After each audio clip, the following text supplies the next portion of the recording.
Good evening, everybody, and welcome to Take Charge. I am your host, Jeff Shepard, where it is our goal to empower our listeners to take charge of their now, to take charge of their destiny. Look, I'm so glad you're here. I want to introduce a great and dear friend of mine by the name of Mr. Reginald Gant. And before I let him speak, let me just kind of give you a build up about this great man. He is a man on a mission. Not only is he a loving husband and a loving father. Congratulations on your baby, by the way. He is an author of the book Serving Yourself to Greatness.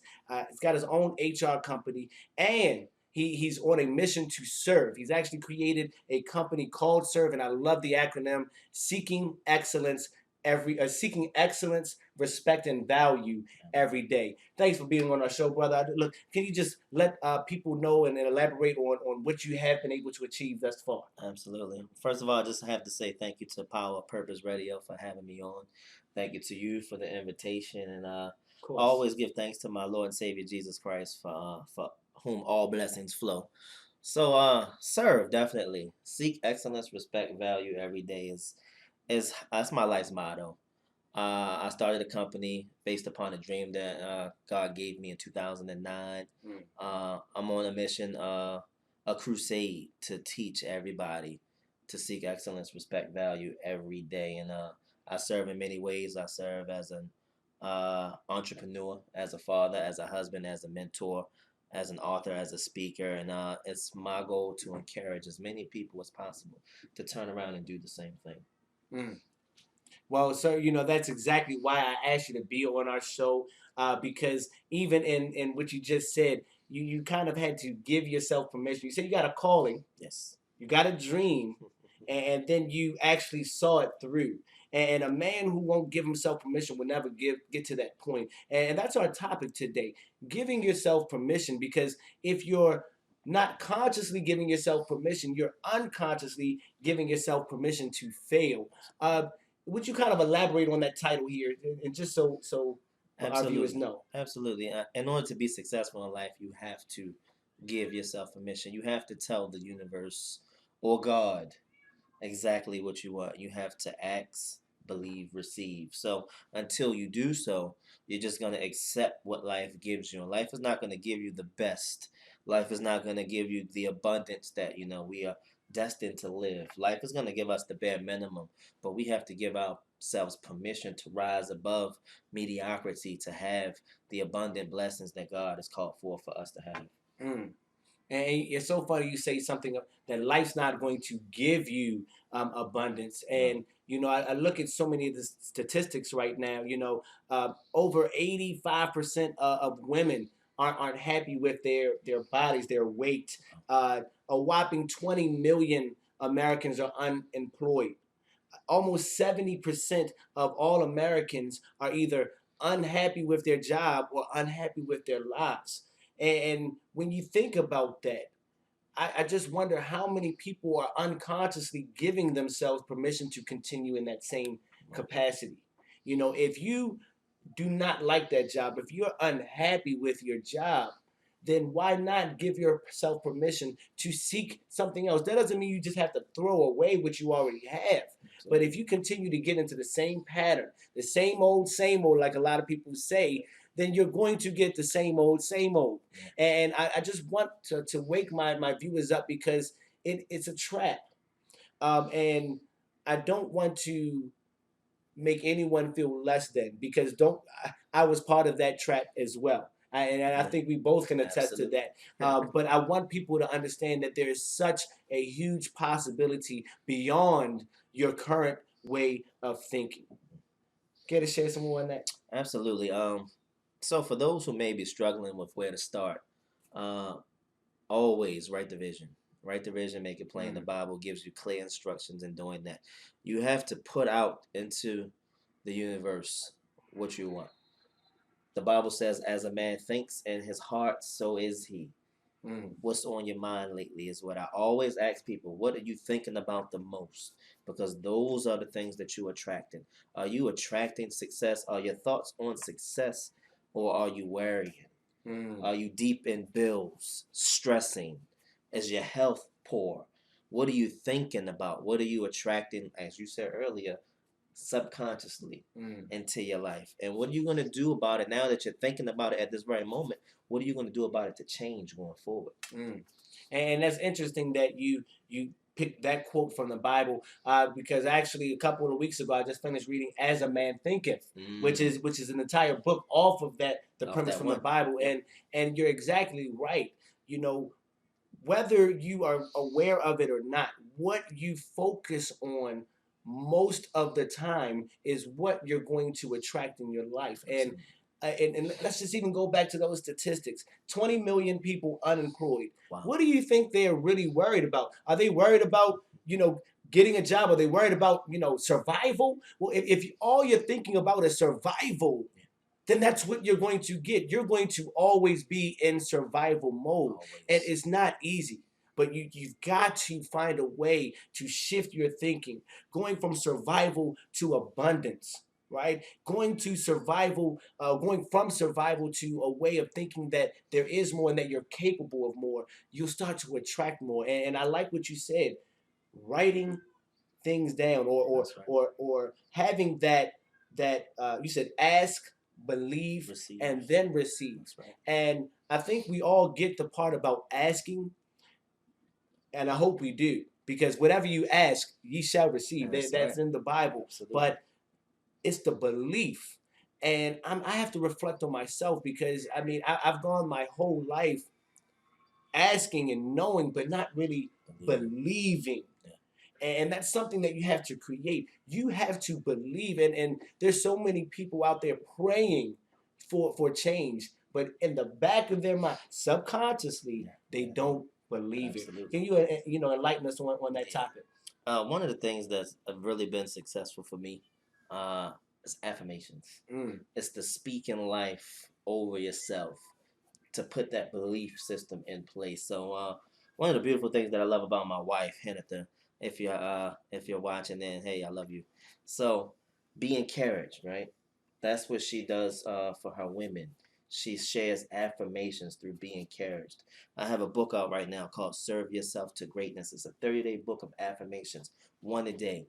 Imagine just speaking one affirmation a day, speaking that life over your children, over your job, over your situation, over your marriage, over yourself. Imagine if you spoke that affirmation and you truly believed in yourself. You say things like, I am successful. I will be a millionaire one day. I will take my children to Disneyland. Whatever it is, speak that thing into your life. One a day for 30 days. It'll break any bad habit that you've ever created. And I kind of want to take just a little pause, because you just said something right there. And I don't want to get caught up in religion, spirituality, because we all have our own beliefs. But is there a connection between affirmation and prayer? Is there a connection between that, do you think?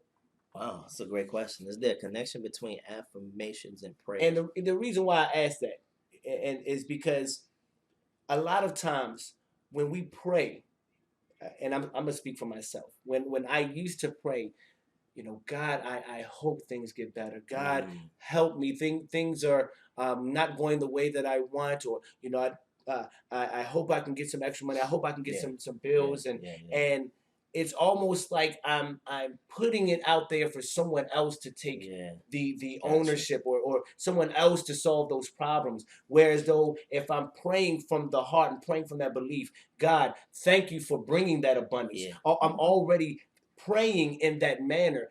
I think that's almost the same as an affirmation. Absolutely. Where you're speaking those things into our life. And I find that so many people are praying praying from a hope, as opposed to praying from an expectation. Absolutely. And there's such a difference. So can you kind Absolutely. Of enlighten me on that? Because that's what I was really... That's a great question. That's a great point, actually. If you pray and your prayer is not affirmed, then like you said, it is a hope.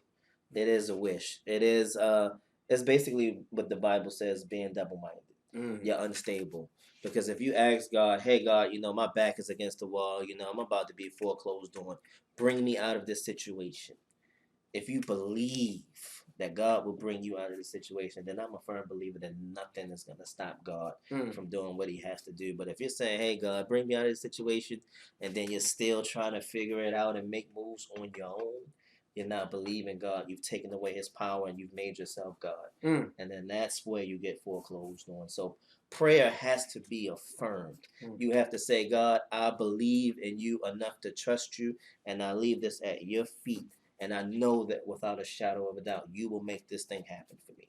And you know what? That reminds me of a friend of mine who recently was diagnosed with cancer, stage 4. Wow.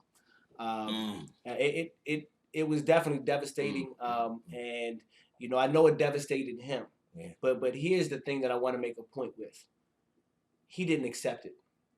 He spoke the cure. He spoke the what's the word I'm looking for? He spoke it into existence. That's that right. It would not hold him back. Now, just so happened that the doctor said, "Hey, we want to try this experimental medicine, and you know, we want to kind of give you that and see how that works."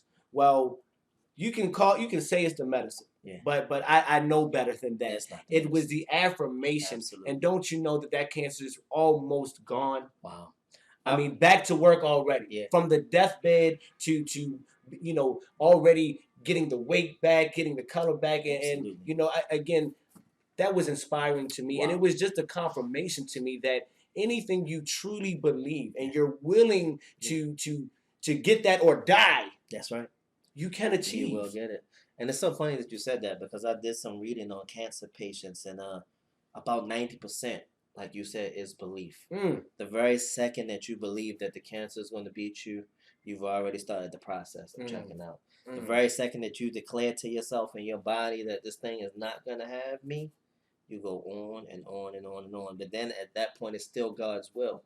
But that moment that you give away your power and say, cancer, you know, I give you permission to defeat me, you've already transitioned into the second half. And you know, bringing it back to the title, I want to say, the more that we affirm our beliefs, the more we affirm it, the more we give ourselves permission to succeed. But the more we avoid, the more we worry. That's right. That's where the unconscious part comes in, where we're really unconsciously giving ourselves permission to fail. Absolutely. You know, and it's just so amazing how so many examples of this are around us in our lives. And look, again, that's why I know that you're the right person for this show, because you had to have your own, you know, adversity, your own stories to get here. And were you always this person, or was there a defining moment? Was there a time where you had to give yourself permission? Absolutely. So I'm a typical guy of Baltimore City. To everyone's surprise, I actually became a teenage father at 19. And I come from one of the most dangerous zip codes in Baltimore City. And you know the stigma associated with Baltimore City already. Unfortunately. As soon as you say Baltimore, people automatically think things like The Wire. You know, so much more to Baltimore than that. So coming from an environment like that, being a young father, statistically, I was not supposed to make it. I was not supposed to graduate college. And I did that, and I graduated cum laude. I was not supposed to enter into government employment at the age of 22. Did over 13, 14 years or something like that. I was not supposed to be the entrepreneur. My wife and I, we own several companies. We're authors. We're speakers. You know, we're motivators. We preach. We gave ourselves permission to do more. But why? Because we believe that our children are worth it, and our children's children are worth it. So what I challenge the viewers, ask yourself, why do I want to be successful? What's the real reason behind anything that I want to do? Are you mission driven? Is it because you want to make sure that your family is taken care of? What's the real reason why? Focus on why. Put a plan into place. And that's such a deep story. And you know, again, I want to really enlighten my listeners, because there may be someone out there who's right on that verge, who's right at the precipice of a change, and they just need that extra bit of information. Was there ever a time where there was doubt? Was there ever a time where it was hard? Absolutely. And what did you do to overcome that? Absolutely. So, typical person again. I grew up in the city. I didn't read. Once I graduated from high school, went to college.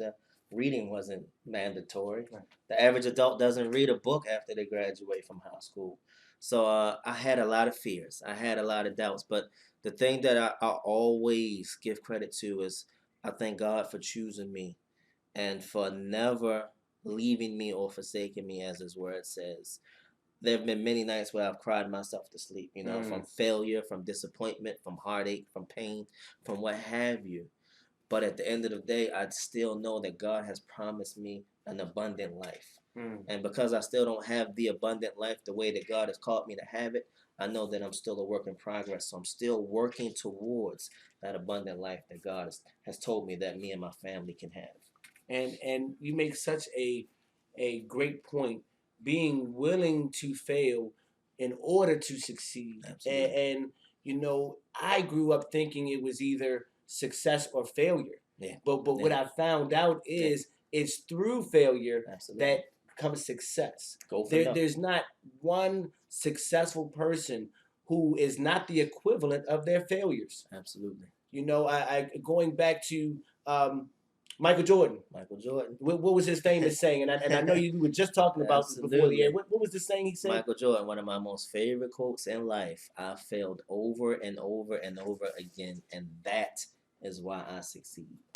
You have to go through failure to get to success. But I think that so many people live in that fear. Yeah. Live in that bondage facade of security. Yeah. Right? Because when I was teaching, I was secure. It was a government job, benefits, vacation every year. Well, I didn't take vacations because I was struggling. I worked summer school, and I was really living a lie, to be totally honest. I mean, because even though I had my family, I had a decent job, I was broke. Yeah.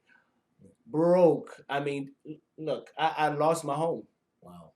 I lost not one car, two cars. And I could have continued to fool myself, or I could have done something about it. And I had to really face my fears and face my demons and really say, Jeff, if you continue to do this, is anything different going to happen? And I didn't like the answer because the answer was no. There's nothing's going to change until you change. And it was so funny that at that point, maybe a couple of months later, you and I met. And we met at the same event. Wow. And that was the beginning of my journey. And I say beginning because it didn't just go up from there. There were look, I thought that was my low. There's been some lower lows. Okay. Look, some things I'm still trying to get past. And that's a point I want to make. When you get to the point where you're able to give yourself permission, it doesn't stop. The higher your success rate goes, the more fears you're going to have to deal with, the more you're going to have to give yourself permission. And, I just want people to understand that it's okay to have fear, but it's what you do with that fear that's going to make or break your success. You can hide and run away from it. And I think about all the colleagues we used to talk about how the big and bad things we wanted to do, what we wanted to do with our lives. And some people are even still there. I had a colleague, we just talked the other day, actually, and she was telling me for the longest time she had a book inside of her. She wanted to write a children's book. And she just felt like when she had kids and the job, because, I mean, the teaching job is taxing, I'll be honest. And she just couldn't see how she could do it.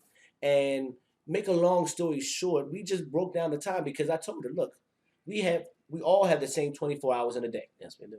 So why is it that some people are able to capitalize on those 24 hours and some people underutilize those 24 hours? So we just basically broke down her schedule by a week and actually found 6 hours. It was chopped up, but 6 hours where she could actually dedicate herself to writing that book. Now, at that point, a light turned on in her head, and that was the beginning of giving herself permission.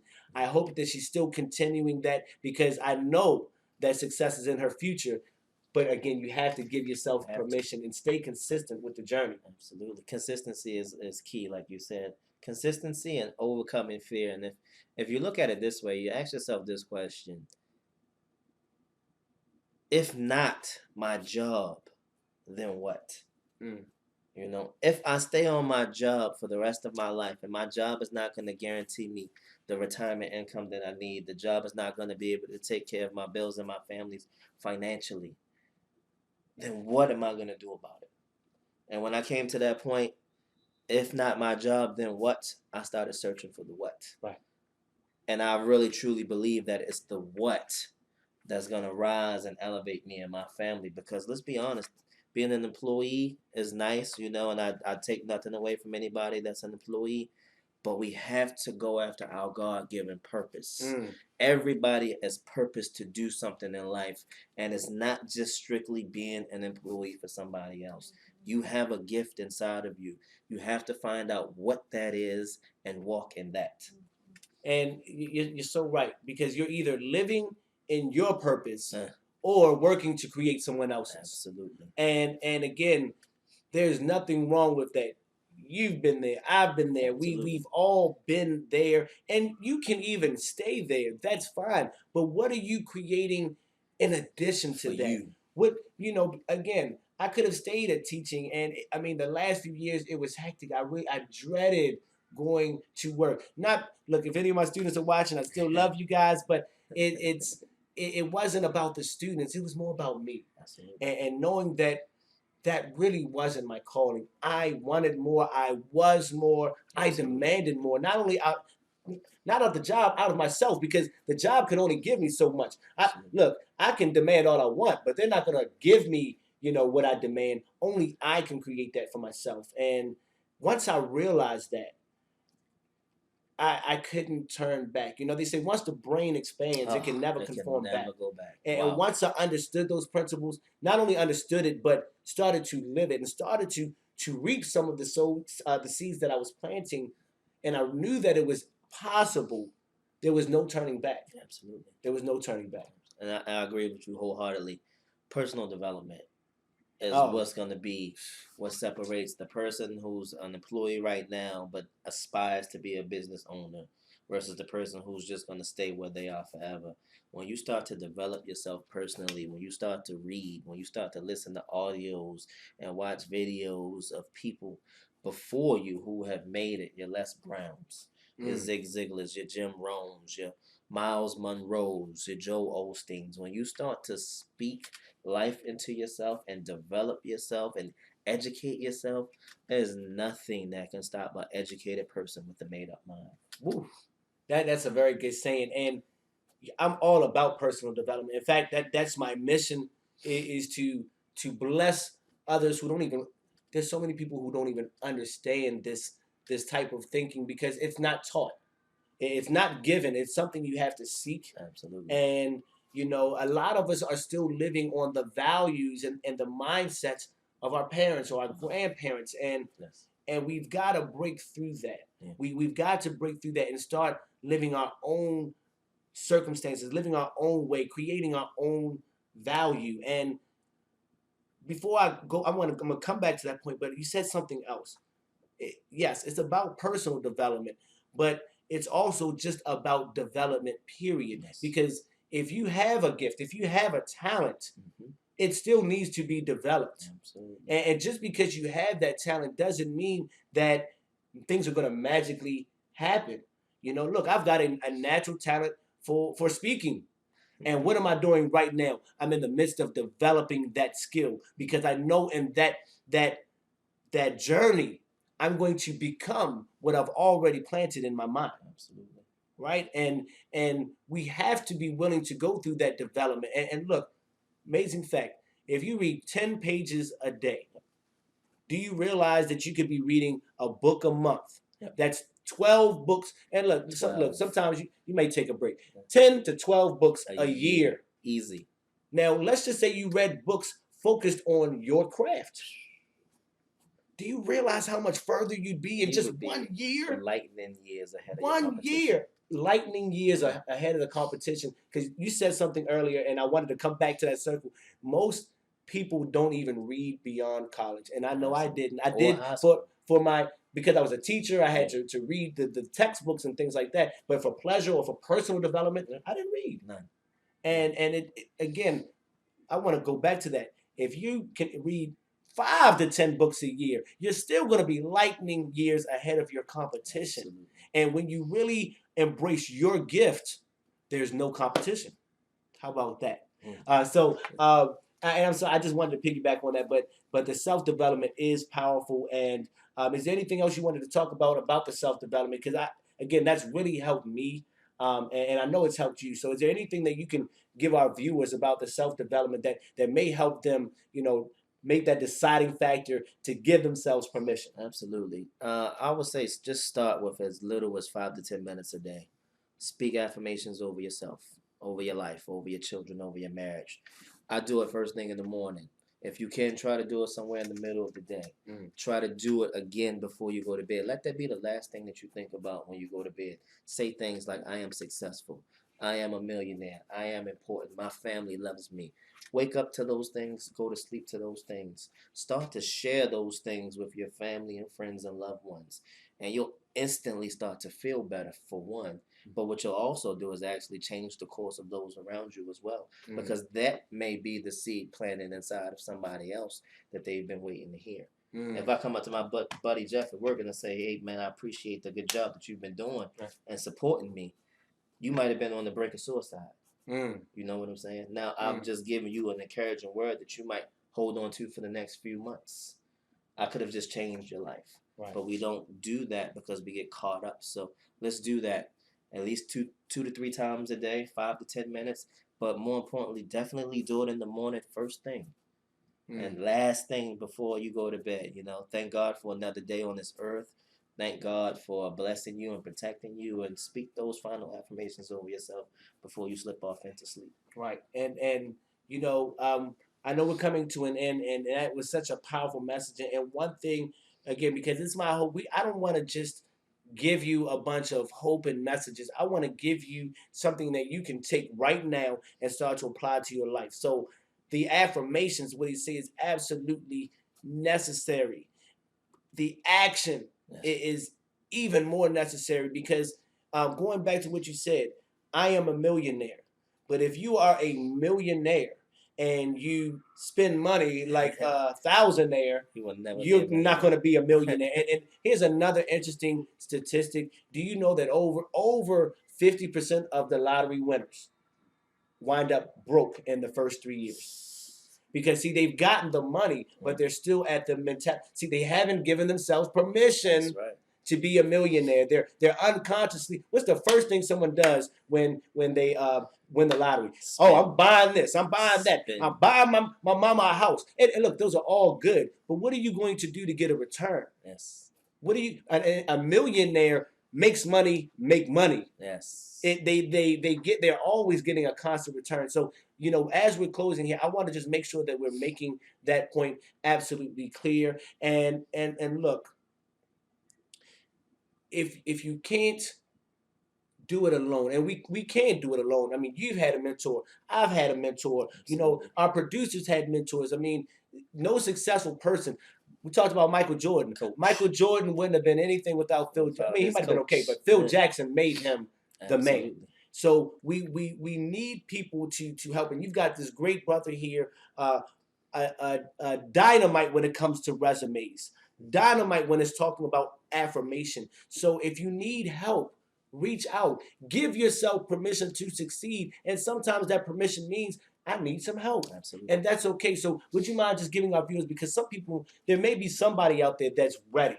Absolutely. The time is now. The time. How can they reach you? Okay, so again, the name of the organization is Serve LLC. Seek excellence, respect, value every day. The website is www.serve-llc.com. Telephone number, we can be reached at 443-845-1766. Or you can reach us via email at info@serve-llc.com.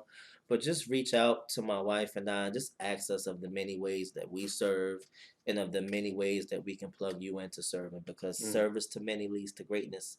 And we're all about trying to make ourselves great, but more importantly, others around us great as well. And you know, it's not even about the money, it's about the service. It's about service. And my viewers already know how to contact me, but if you're just tuning in for the first time, you can contact me at takechargeconsulting@gmail.com. Again, that's takechargeconsulting@gmail.com. Look, I don't want to keep you. I'm so glad that you just spent these last 30 minutes of your life tuning in to Mr. Gant and myself. I hope we've enriched your lives just a little bit to make you stronger in your purpose, to make you wiser in your decisions.